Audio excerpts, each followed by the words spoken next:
In 1980 we had a very cold winter where the temperature dropped down to about -10 degrees, and I went out with my Rolleiflex camera and shot this photograph. Late 1983, the Friends of the Cathedral asked by a letter in the Hereford Times if there was a possibility that anybody had taken a photograph which could be used on a Christmas card.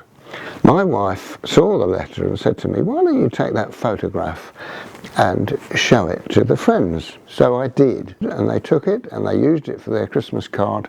Dean Haynes, I think, saw this picture because subsequently he contacted me and said, "Do you think you could take some photographs for us?"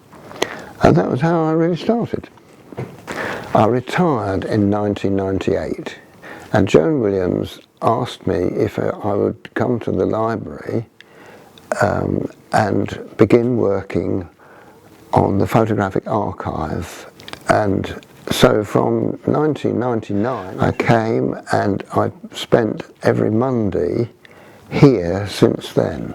During that period I began to photograph a lot of the artifacts in the library, a lot of our documents and books and manuscripts, and photographed those, and that's what I do now. It's gone on from there, and I still do that work.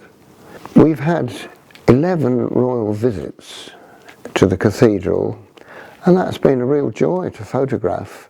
I've often been on the press pack, and the last visit was February this year from the Duke and Duchess of Gloucester. The Queen has been here twice. Prince Charles, before he became king, had been here a couple of times, and then he came in February last year before his accession, and it was so pleasant meeting him and chatting to him afterwards. One of my favourite royal photographs is of the Queen during her Diamond Jubilee tour, when she came and talked to the Dean just before she left.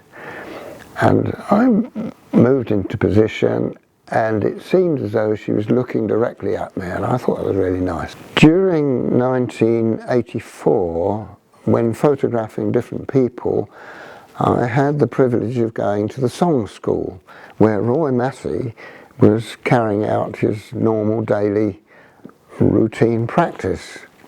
And this is one of my favourite photographs, because Bruce, his dog, was sat there with his lead wrapped around the chair leg, and the boys were singing and Roy was playing, and it was just so lovely. I took this photograph and it seemed to work. It was he likes this photograph as well. And then one or two other things that I've done. I work with the gardeners, and the gardens always surprise me. That was growing out of the compost heap one June day, and this was just recently in the frost this year. It's quite interesting that 20 years of my time here has been spent on film, and 20 years has been spent on digital photography.